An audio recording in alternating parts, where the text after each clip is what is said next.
इस सम्मेलन में दो महत्वपूर्ण घटनाएं हुई। इस सम्मेलन में दो महत्वपूर्ण घटनाएं हुई।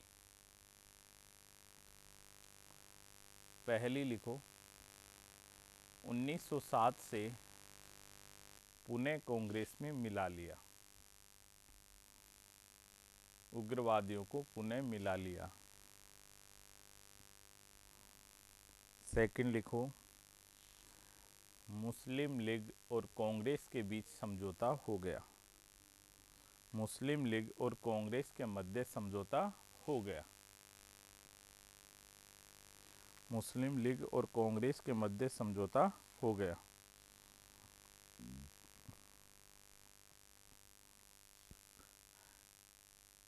अब नेक्स्ट पॉइंट लिखो स्टार लगा के, नरम दल और गरम दल के बीच समझौता कराने का श्रेय नरम दल तथा गरम दल के बीच समझौता कराने का श्रेय, ये प्रश्न काफ़ी बार पूछा जाता है। नरम दल और गरम दल के बीच समझौता कराने का श्रेय तिलक और एनी बेसेंट को जाता है।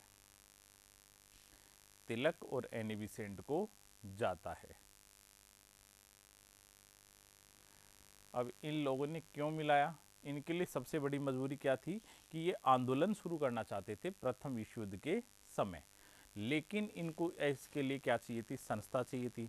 संस्था इस समय देश में प्रसिद्ध हो चुकी थी, भारतीय राष्ट्रीय कांग्रेस।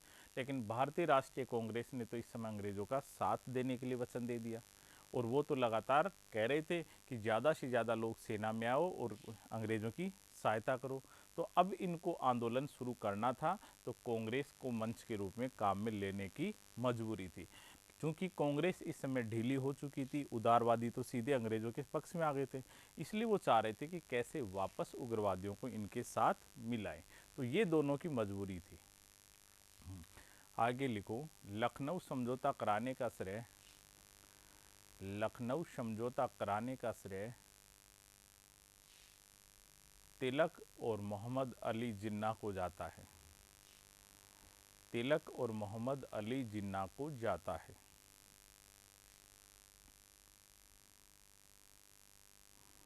शुरुआत में जिन्ना बहुत बड़ा राष्ट्रवादी था, बाद में पता नहीं क्या मतभेद होते हैं इनके बीच, लिखित में तो इनके कोई रिकॉर्ड है नहीं, सब इतिहासकारों की परिकल्पना है।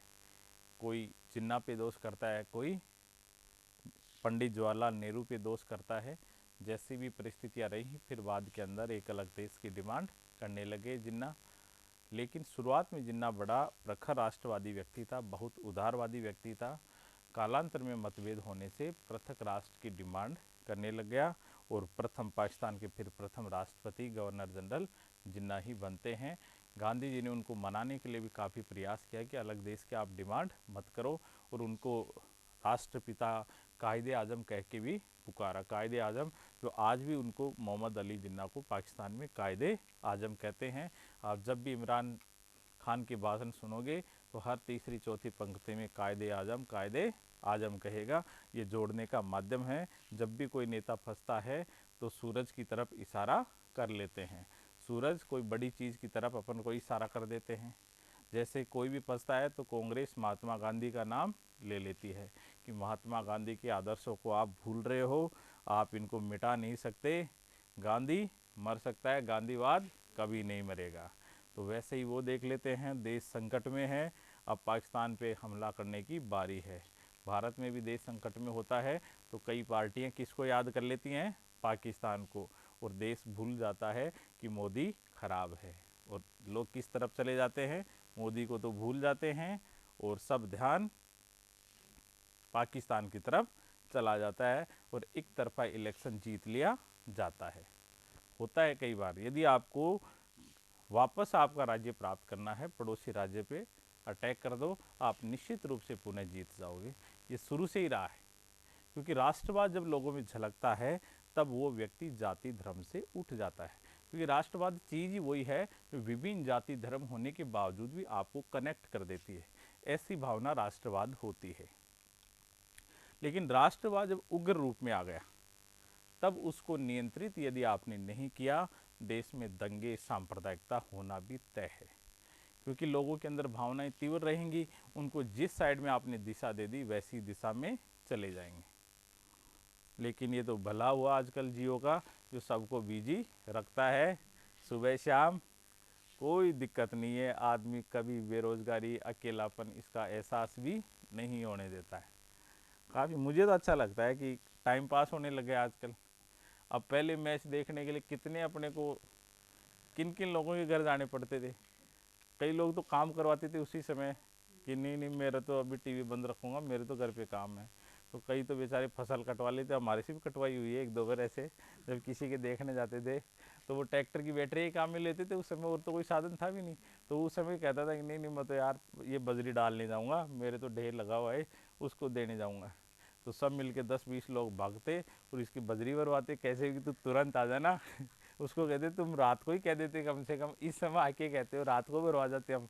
वो मानता नहीं था, पर वो उसी समय शुरू करता था और चाह कर आकर बैठता था हमारे लड़कों के बीच में, यार मैं तो वो बजरी डालने जा रहा हूँ। फिर हम कहते थे अरे अंकल कब जाओगे, कि नहीं यार थोड़ी देर बाद जाऊँगा, अभी तो नहीं जाऊँगा। अरे तुम अभी चलो, हम अभी हम भरवा के आ जाते हैं, मैच के वक्त तो मत जाना।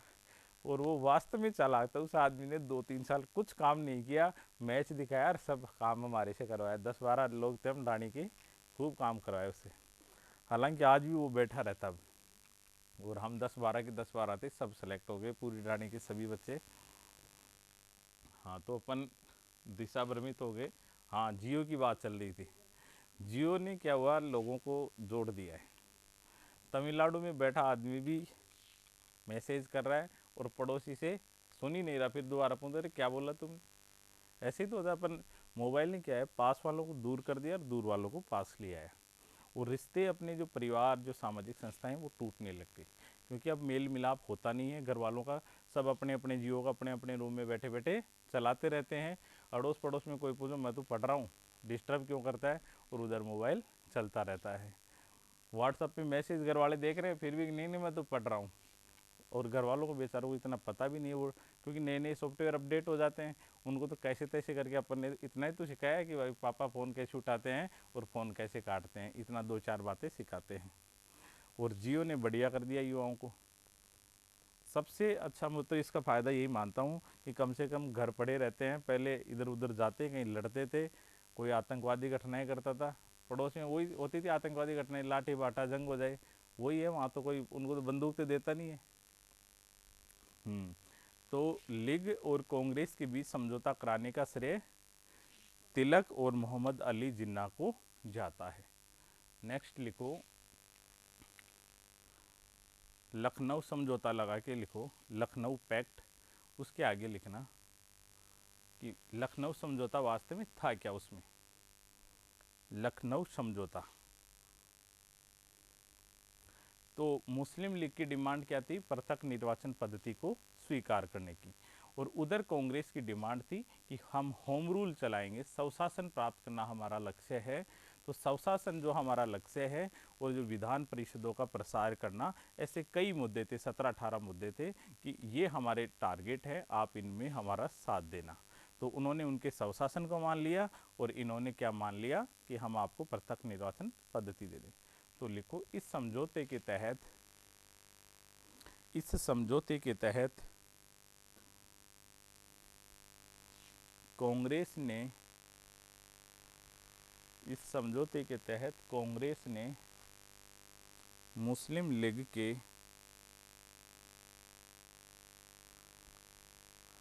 पृथक निर्वाचन पद्धति के, पृथक निर्वाचन पद्धति के प्रावधान को स्वीकार कर लिया, पृथक निर्वाचन पद्धति के प्रावधान को स्वीकार कर लिया। तथा मुस्लिम लीग ने भी, तथा मुस्लिम लीग ने भी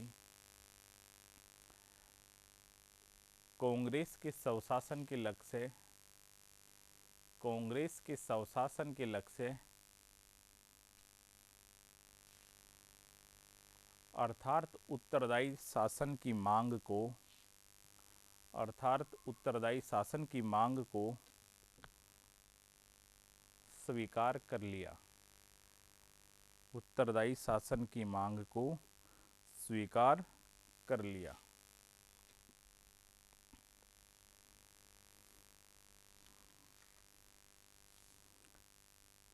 अब पहली जो इसमें प्रश्न आता है मुख्य परीक्षा लायक, हालांकि मुख्य परीक्षा में प्रश्न आता है फिर भी छोटे छोटे पॉइंट लिख लो कि गर्म दल और नरम दल के बीच, गर्म दल तथा नरम दल के बीच समझौते के कारण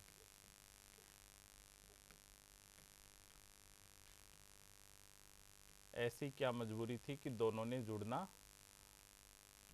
उचित समझा। जबकि दोनों एक दूसरे के धुर विरोधी थे, इसके बावजूद भी दोनों आपस में मिलने के लिए तैयार हो गए। अब इसमें पहला जो रीजन था, सबसे बड़ा जो रीजन था वो ये था कि पहले सुनो, उदारवादियों के दो बड़े लीडर थे, गोपाल कृष्ण गोखले और फिरोज शाह मेहता। तीसरे थे दादाभाई नौरोजी, लेकिन दादाभाई नौरोजी भारत में कम रहते थे, लंदन में ज़्यादा रहते थे।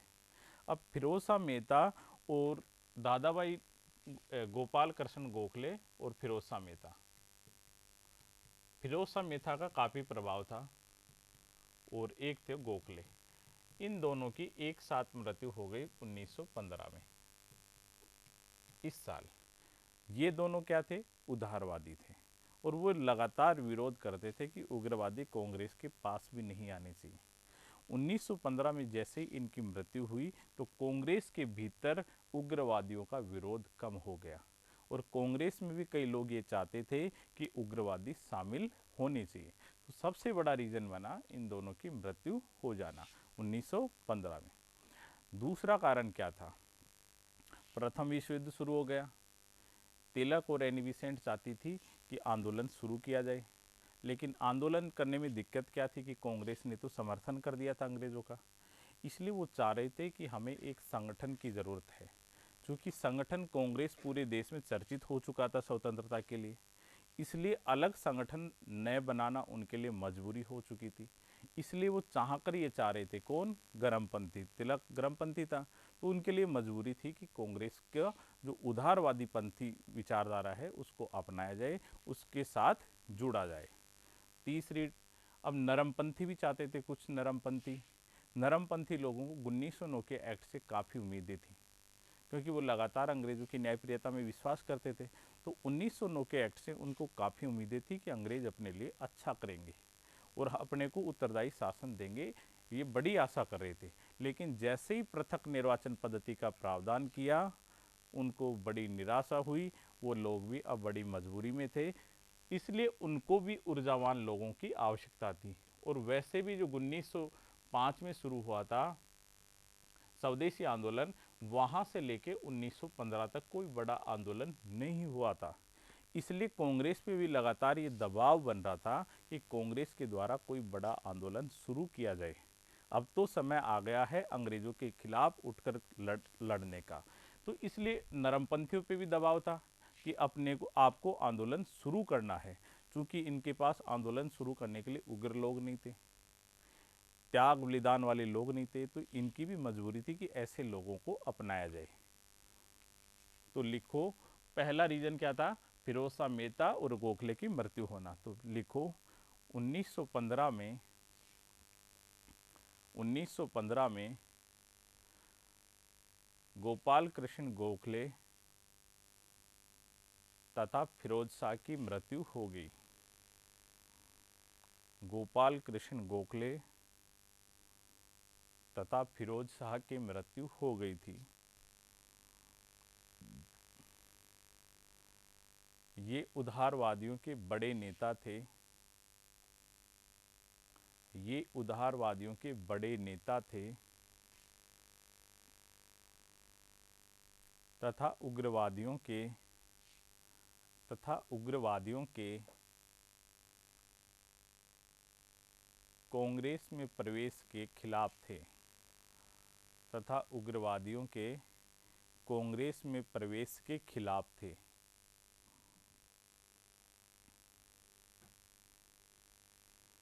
इनकी मृत्यु हो जाने के बाद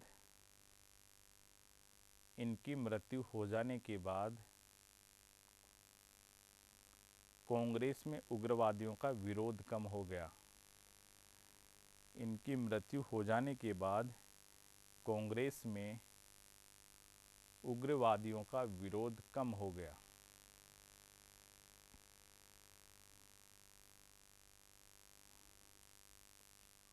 सेकंड रीजन लिखो। 1907 के सूरत अधिवेशन के बाद 1907 के सूरत अधिवेशन के बाद उग्रवादी राष्ट्रीय आंदोलन से अलग थलग पड़ चुके थे। उग्रवादी राष्ट्रीय आंदोलन से अलग थलग पड़ चुके थे।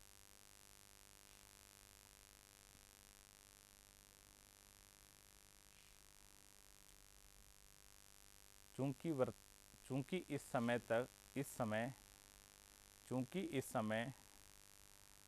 प्रथम विश्व युद्ध शुरू हो चुका था। चूंकि इस समय प्रथम विश्व युद्ध शुरू हो चुका था। क्योंकि इस समय प्रथम विश्व युद्ध शुरू हो चुका था तथा उग्रवादी इस समय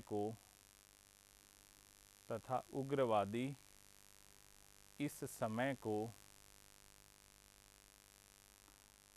आंदोलन करने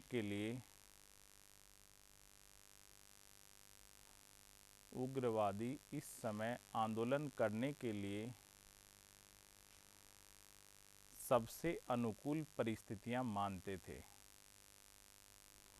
सबसे अनुकूल परिस्थितियां मानते थे।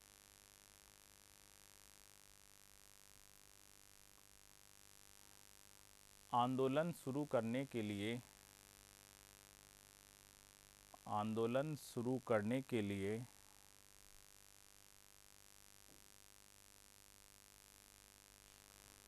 इनको कांग्रेस में मिलना मजबूरी थी। आंदोलन शुरू करने के लिए इनको कांग्रेस में मिलना मजबूरी थी।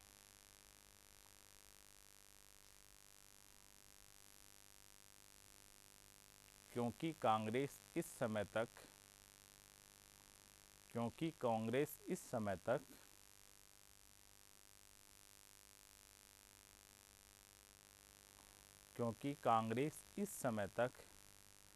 जनता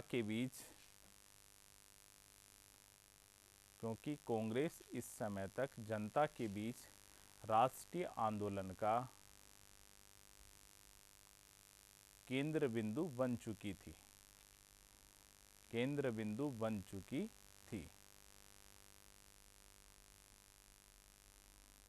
तो दो कारण तो ये हो गए। तीसरा कारण क्या था? नरमपंथियों की तरफ से था। नरमपंथी खुद काफ़ी कमज़ोर हो गए थे। 1905 के बाद कोई बड़ा आंदोलन ये नहीं कर पाए, इसलिए इनके ऊपर भी दबाव था कि एक बड़ा आंदोलन शुरू किया जाए। क्योंकि बड़ा आंदोलन शुरू करने के लिए इनको भी उत्साही, त्याग और बलिदान करने वाले लोगों की आवश्यकता थी, और ऐसे लोग उग्रवादी लोगों में से थे।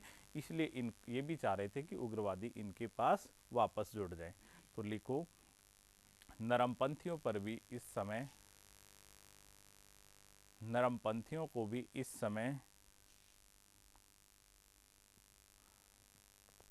कांग्रेस में ऊर्जावान तथा साहसी लोगों की आवश्यकता थी।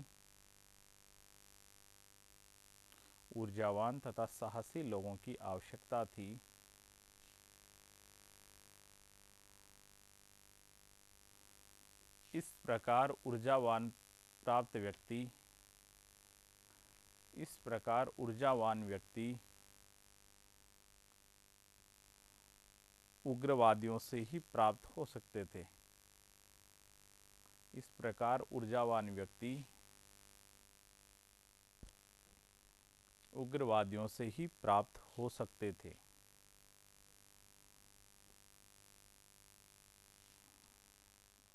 चौथा पॉइंट लिखो, 1909 के एक्ट के तहत उनको क्या हो गई थी, निराशा हुई थी। तो नरमपंथियों को, पॉइंट नंबर 4, नरमपंथियों को 1909 के भारत शासन अधिनियम से, या 1909 का सीधा अधिनियम ही लिख लो, 1909 के अधिनियम से बड़ी निराशा हुई। 1909 के अधिनियम से बड़ी निराशा हुई। अतः वे लोग भी अंग्रेजों पे दबाव बनाना चाहते थे। अतः वे लोग भी अंग्रेजों पर दबाव बनाना चाहते थे।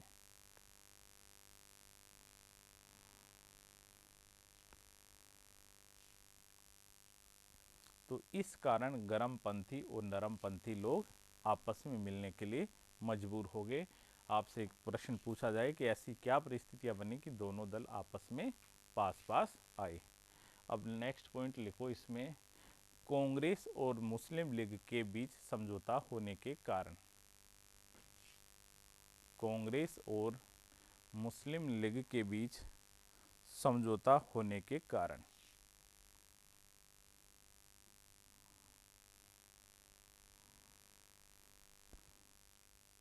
अब उसमें भी पहला ये लिखो, मुस्लिम लीग क्यों तैयार हुई।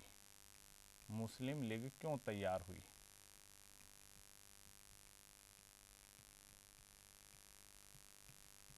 क्यों तैयार हुई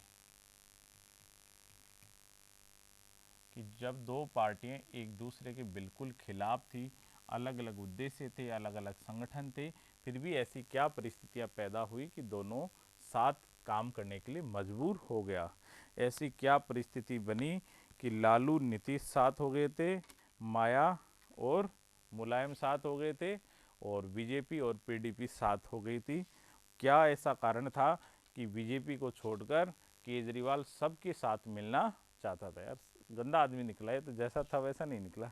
मैंने काफ़ी उम्मीदें थी इस आदमी से मुझे तो शुरुआत में, लेकिन दूर के ढोल सुहावने निकलते हैं कई बार तो, और अंदर जाके देखते हैं तो अलग है। हालांकि शिक्षा और चिकित्सा पे अच्छा काम करा वो व्यक्ति, शिक्षा और चिकित्सा पे, लेकिन राजनीति करने का जो तरीका है वो गलत है।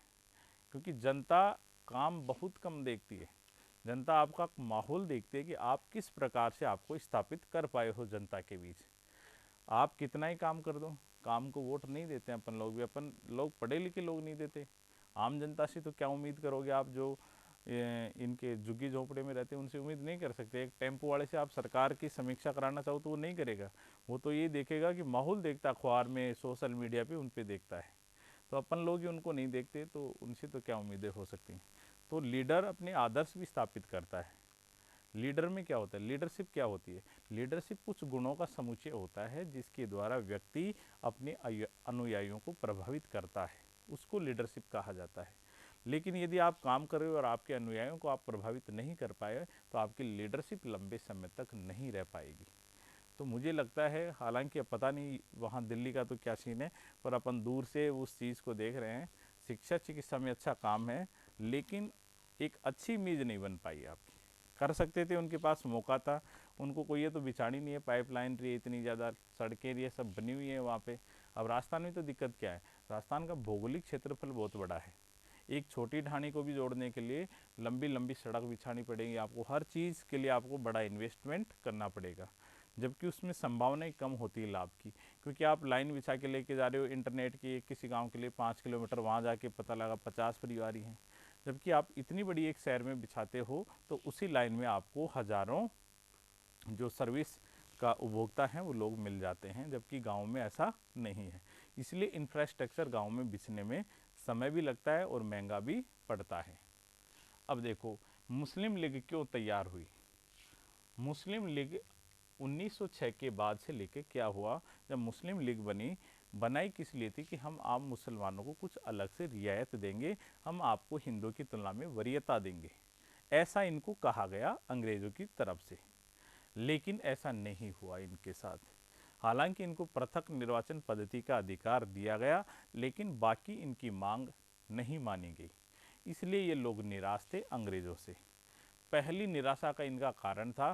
पहले तो इनको कहा गया कि बंगाल का विभाजन हम आपके फायदे के लिए कर रहे हैं, लेकिन जैसे ही 1911 को बंगाल विभाजन के रद्द करने की घोषणा हुई, इनको बड़ी निराशा हुई कि आपकी कथनी और करने में अंतर है।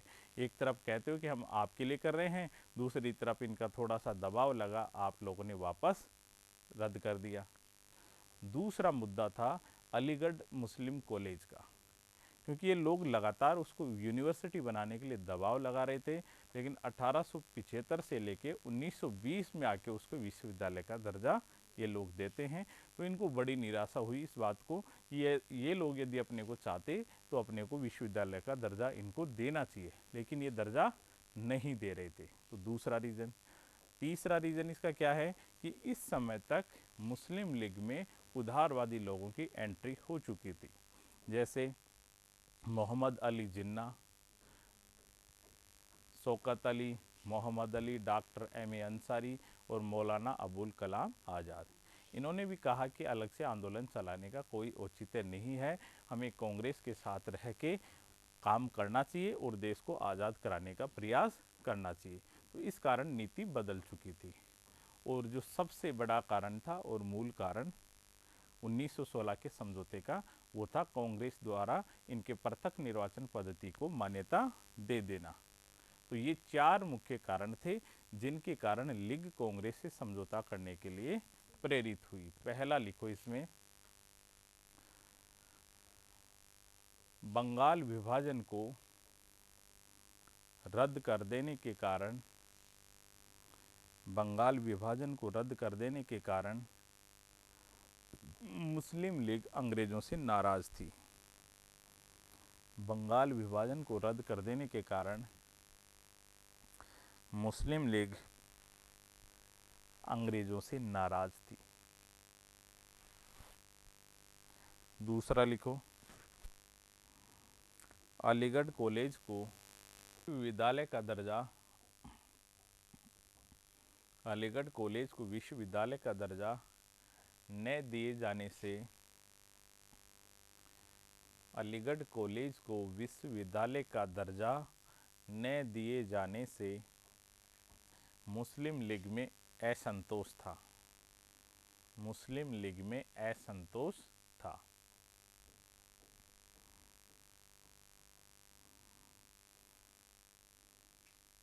तीसरा लिखो, मुस्लिम लीग में इस समय, मुस्लिम लीग में इस समय उदारवादी लोगों का आगमन हुआ,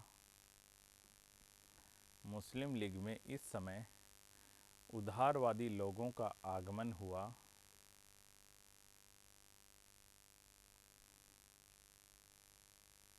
तथा उनकी इच्छा थी, तथा उनकी इच्छा थी कि लीग और कांग्रेस, तथा उनकी इच्छा थी कि लीग और कांग्रेस मिलकर स्वतंत्रता आंदोलन का संचालन करें, तथा उनकी इच्छा थी कि लीग और कांग्रेस मिलकर स्वतंत्रता आंदोलन का संचालन करें।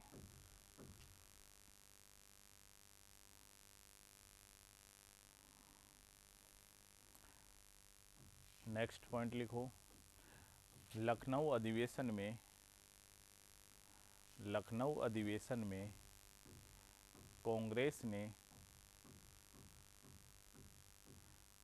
ने लीग के पृथक निर्वाचन पद्धति की, 1916 के लखनऊ अधिवेशन में कांग्रेस ने लीग के पृथक निर्वाचन पद्धति की मांग को स्वीकार कर लिया था, पृथक निर्वाचन पद्धति की मांग को स्वीकार कर लिया था।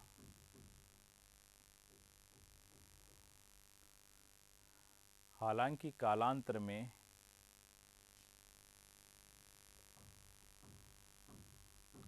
यह कांग्रेस की बड़ी भूल साबित हुई, हालांकि यह कालांतर में कांग्रेस की बड़ी भूल साबित हुई।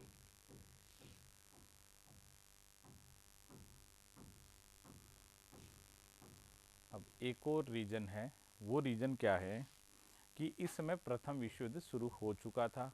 प्रथम विश्व युद्ध में तुर्की के खिलाफ लड़ रहा था ब्रिटेन। तुर्की अलग गुट में था और ब्रिटेन अलग गुट में था। अब देखो, मुसलमानों का जो सबसे बड़ा धार्मिक गुरु होता है वो होता है खलीफा।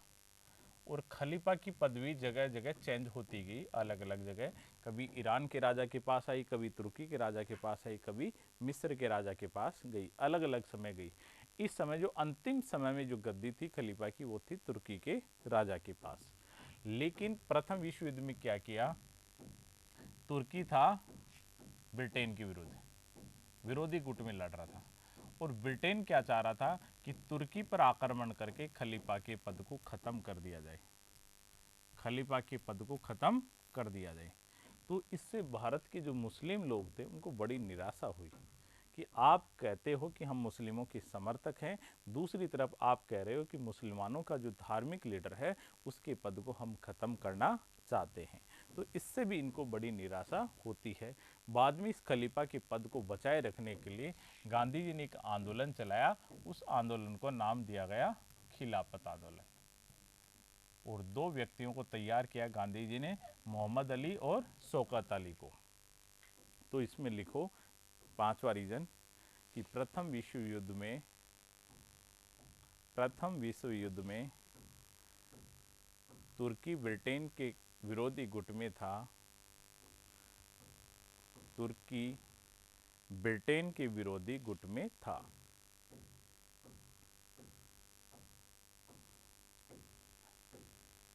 ब्रिटेन खलीफा के पद को समाप्त करके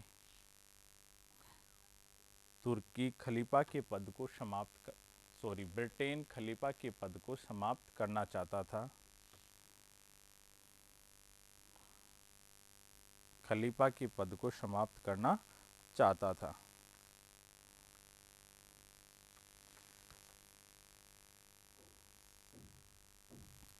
इस कारण मुसलमानों में नाराजी थी, इस कारण मुसलमानों में अंग्रेजों से नाराजगी पैदा हुई, अंग्रेजों से नाराजगी पैदा हुई।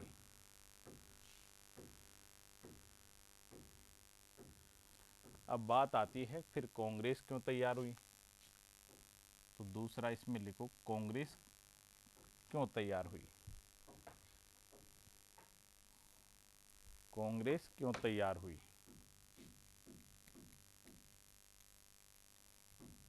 कांग्रेस क्यों तैयार।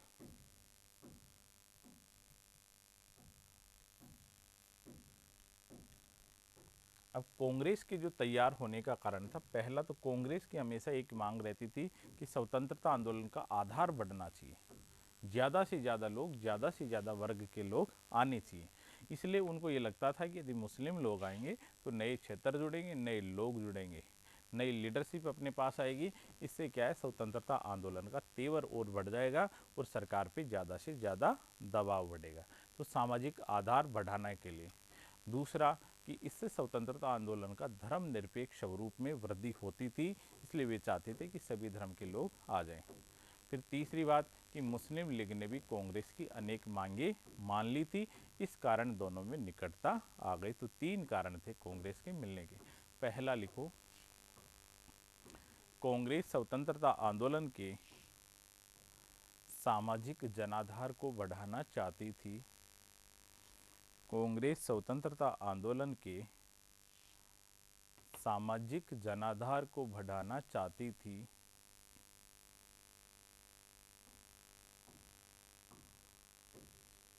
सामाजिक जनाधार को बढ़ाना चाहती थी ताकि नए लोग और नए क्षेत्रों में वृद्धि हो, ताकि नए लोग और नए क्षेत्रों में वृद्धि हो।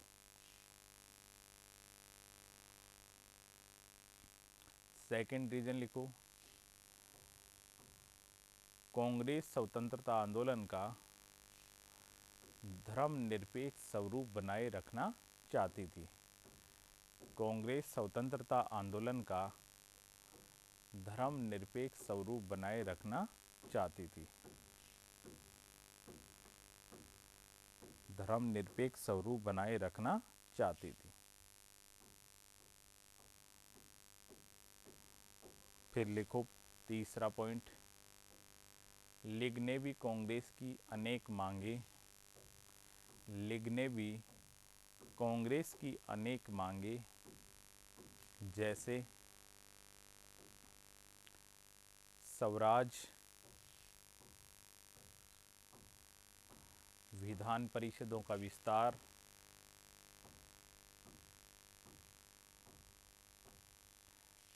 राष्ट्रीय आंदोलन में भाग लेना,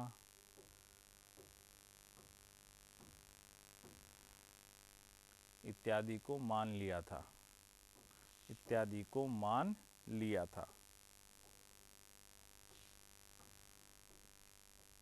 अब ये दोनों लोग मिलाए गए, इतने प्रयास किए, तो कुछ प्रयास किए गए तो कुछ तो फायदे होंगे और कुछ नुकसान। तो सकारात्मक प्रभाव, समझौते के सकारात्मक प्रभाव, कौन से समझौते के? लखनऊ समझौते के। तो सकारात्मक प्रभाव, समझौते के सकारात्मक प्रभाव। अब सुनो, सकारात्मक सबसे पहला प्रभाव क्या होगा? कांग्रेस ने किस लिए किया था? कि आंदोलन का जनाधार बढ़ जाए और धर्मनिरपेक्ष स्वरूप स्थापित हो जाए। और इन चीज़ों को वो किस लिए चाह रहे थे? कि ज़्यादा से ज़्यादा दबाव बढ़े। तो तीन सकारात्मक प्रभाव निकलते हैं। पहला, सामाजिक जनाधार बढ़ा, दूसरा धर्मनिरपेक्ष स्वरूप स्थापित हुआ, और तीसरा ब्रिटेन सरकार पर दबाव बनाया गया। तो शॉर्ट पॉइंट लिखो। पहला लिखो, आंदोलन का सामाजिक जनाधार बढ़ा, आंदोलन का सामाजिक जनाधार बढ़ा। सेकंड लिखो, आंदोलन का धर्मनिरपेक्ष स्वरूप स्थापित हुआ, आंदोलन का धर्मनिरपेक्ष स्वरूप स्थापित हुआ। और पॉइंट थर्ड, ब्रिटिश सरकार पर दबाव बनाने में सफल हुए, ब्रिटिश सरकार पर दबाव बनाने में सफल हुए।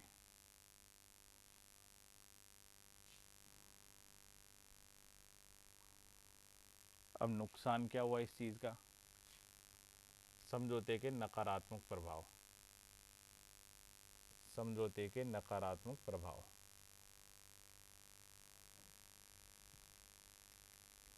देखो, पहला जो बड़ा प्रभाव होगा इसका, कि एक तरीके से इन्होंने पृथक निर्वाचन पद्धति को स्वीकार किया। तो मुस्लिम लीग को ये एहसास हुआ कि जब पृथक निर्वाचन पद्धति अपन दबाव लगाकर मांग सकते हैं, तो अपन पृथक देश की मांग भी कर सकते हैं। तो उनको ये एहसास हुआ कि यदि अपन लगातार दबाव लगाएंगे तो भविष्य में उनको ये एहसास हो गया और ये विश्वास था कि यदि अपन दबाव लगाए तब अपने को पृथक निर्वाचन पद्धति मिल गया तो अपने को दबाव लगा के अपन पृथक देश की मांग भी कर सकते हैं। तो पृथक निर्वाचन पद्धति की मांग ने वास्तव में पृथक राष्ट्र की मांग पैदा कर दी। सबसे बड़ा नुकसान तो ये हुआ। दूसरा क्या हुआ? जब लीग को पृथक निर्वाचन पद्धति का अधिकार दे दिया तो आगे के अधिनियमों में अंग्रेजों ने अन्य वर्गों के लिए भी पृथक निर्वाचन पद्धति का विस्तार कर दिया। जैसे 1919 के में जो सिख थे और एंग्लो इंडियंस थे, इनको दिया।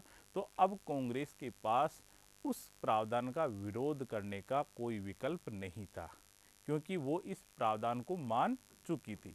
इसलिए भविष्य में अंग्रेजों ने लगातार इस प्रावधान को बढ़ाते गए।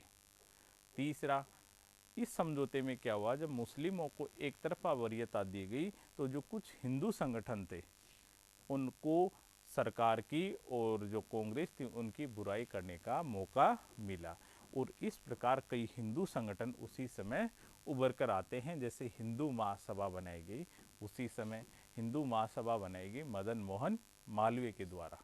और मदन मोहन मालवीय ने भी प्रयास किए कि जब मुस्लिमों के लिए अलग से विश्वविद्यालय हो सकता है तो हिंदुओं के लिए क्यों नहीं हो सकता। इसलिए उन्होंने प्रयास किए बीएचयू की स्थापना के लिए। और पूरे देश से अलग अलग जगह गया, जितने भी राजा थे उनसे वो पैसा कलेक्शन करके लाता है और बनारस हिंदू यूनिवर्सिटी की स्थापना एनी बेसेंट के सहयोग से वो करते हैं। और अभी भी अपनी स्थापना के समय से लेकर अभी तक उसकी एक अच्छी इमेज है। और वहाँ पे अलग अलग कैंपस बने हुए हैं कई अलग अलग राजाओं के नाम पे, जोधपुर के राजा का, कहीं हैदराबाद के राजा का, तो अलग अलग जगह बने हुए हैं। तो हिंदू जो दल थे उन्होंने भी अपनी विचारधारा को प्रसार करने का मौका मिला। इससे क्या हुई, हिंदू मुस्लिम जो एकता थी उस पर वापस कुठाराघात लगा। तो लिखो नकारात्मक प्रभाव में पहला नंबर पे लिखो, पृथक निर्वाचन पद्धति को स्वीकार करने से, पृथक निर्वाचन पद्धति को स्वीकार करने से एक तरीके से पृथक राष्ट्र की मांग को भी स्वीकार कर लिया गया। एक तरीके से पृथक राष्ट्र की मांग को भी स्वीकार कर लिया गया।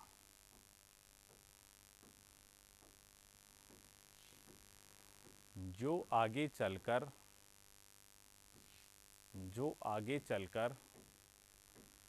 देश में विभाजन का कारण बनी, देश में विभाजन का कारण बनी।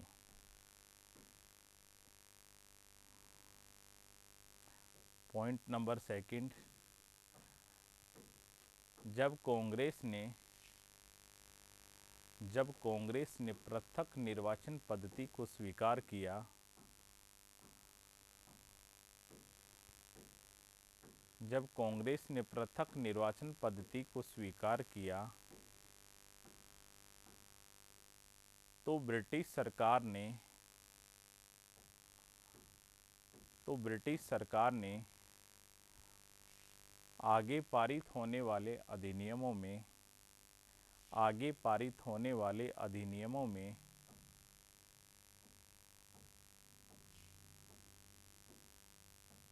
इस प्रावधान का विस्तार किया तो कांग्रेस के पास विरोध करने का विकल्प ही नहीं बचा। तो कांग्रेस के पास विरोध करने का विकल्प ही नहीं बचा।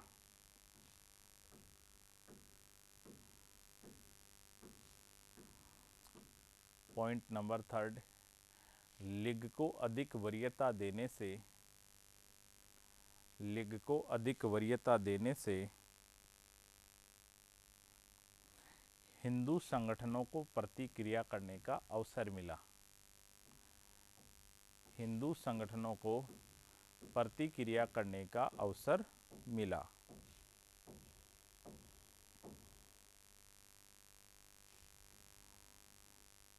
अब समझौता जब किया गया तो ये उम्मीद की गई थी कि अब लंबे समय तक हिंदू मुस्लिम एकता कायम रहेगी, लेकिन वास्तव में जो 1916 में तो हुआ, 1916 दिसंबर में, और ये ख़त्म हो गई 1922 तक जाते जाते।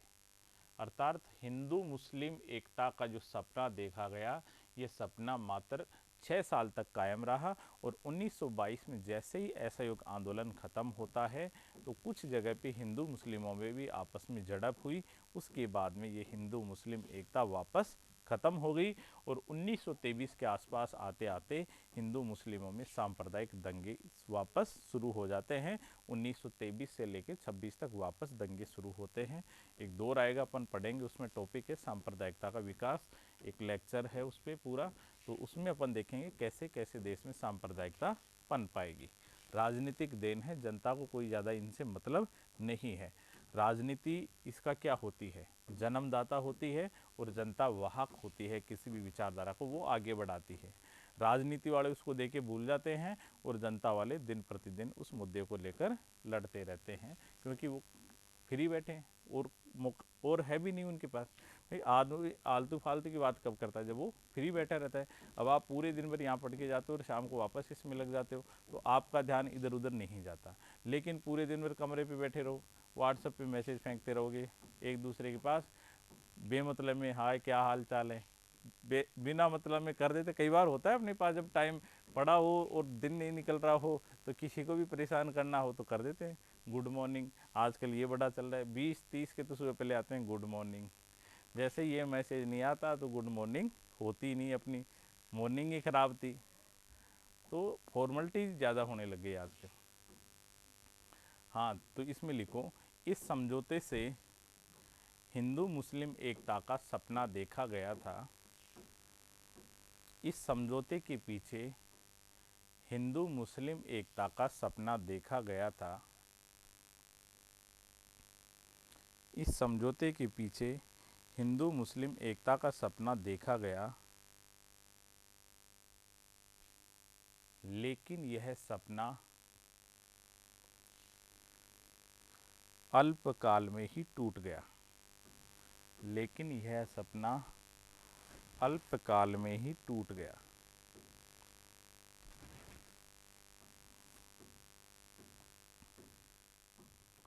अब जो लखनऊ समझौता है उसको कांग्रेस लीग समझौता भी कहते हैं। तो नोट लगा के लिखो, नोट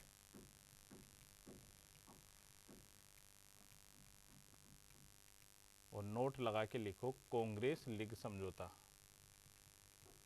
कांग्रेस लीग समझौता।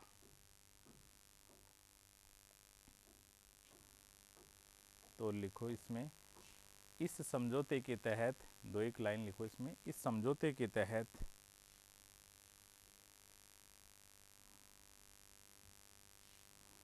दोनों दलों ने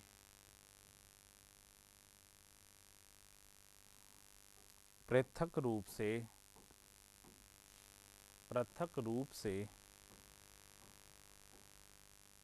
संवैधानिक सुधारों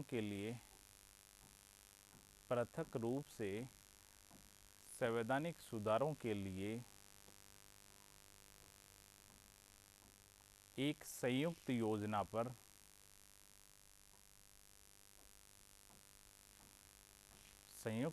पर प्रस्ताव पारित किए।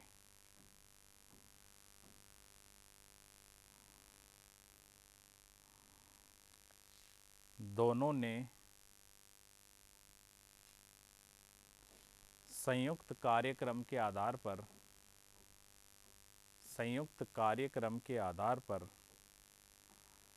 राष्ट्रीय राजनीति में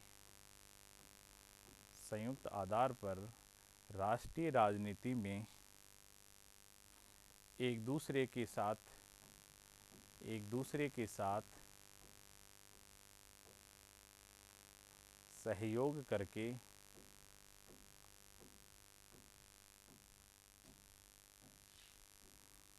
स्वतंत्रता आंदोलन को आगे बढ़ाया जाएगा। सहयोग करके स्वतंत्रता आंदोलन को बढ़ाया जाएगा। यानी मूल चीज़ क्या थी कि आप अपने अपने क्षेत्र में काम करो, हम अपने अपने क्षेत्र में काम करते हैं, लेकिन उद्देश्य दोनों का एक ही होना चाहिए, देश को आज़ाद कराने का। ये समझौता था, इसीलिए ये पास आए थे।